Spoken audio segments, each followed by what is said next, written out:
I want to say a couple words. One is a very practical thing. And Harry mentioned this, others have mentioned this. We have bipartisan bills in the House that have come out of committee. They need to go to the floor. There are two people primarily who can make that happen. One is Matt Bradford, the majority leader, who is, and we're in his backyard here, right? We invited him. Matt Bradford. The other is Governor Shapiro, also in his backyard.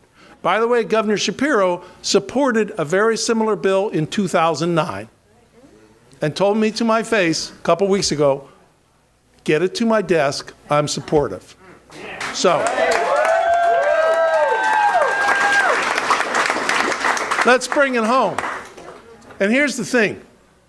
Some folks, Tim Brennan and I were talking about this, some folks respond to the higher ideals that have been expressed tonight. More of them, the merrier. Some folks, though, who are running for re-election, that's all members of the state house right now and half the Senate, and by the way, a president, attorney general, other statewide offices. Some of them are most focused on keeping their job. Yeah. And I want to make sure they hear and that you know that how important your vote is to them. How important your vote is to them. Donald Trump, Joe Biden, one of them will get elected if they can carry the independent vote in Pennsylvania. Okay? I can name names of close House races. I'm thinking of State Representative Joe Hogan, a Republican. State Representative Melissa Serrato, a Democrat, who won by hundreds, if not two figures votes in their last go-round. They need you. But guess what? To Jeremy's point, you can't settle for a pat on the head and a little late night, last minute outreach. What you want is simple, and you need to tell them this. You need to tell them if somebody knocks your door. You need to tell them when you call them. You need to tell them this. If you want my vote, you have to support this bill. That's right. Done. Right? It's pretty simple. Joe Biden, you want my vote? Same thing, okay? Because we're in a political season, and folks need to hear that.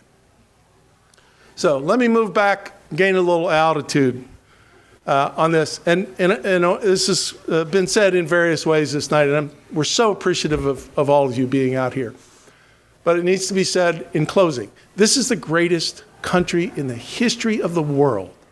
It's the greatest country in the history of the world. Right? We need to remember that. But guess what? And I always loved it when President Obama said this. It's an experiment. It's an experiment.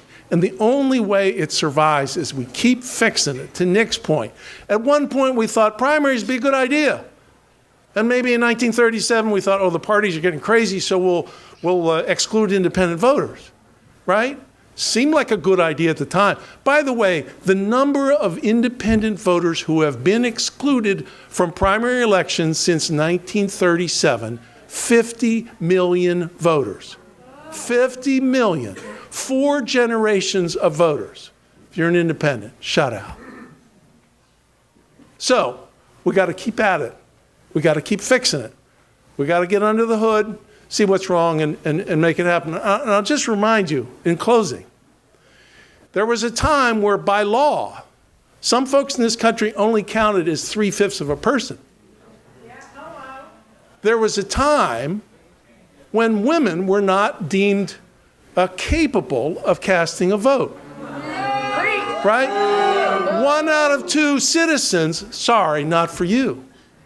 There was a time when black folks, particularly in the South, had to pass an absurd series of tests simply to be able to cast their ballot.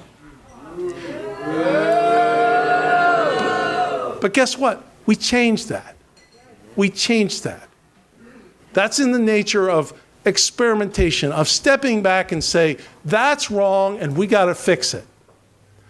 So now's the time to say, this is wrong, and we got to fix it. And to pick up Jeremy's call, it's real simple. Let us vote. Let us vote. Let us vote. Let us vote. Let us vote.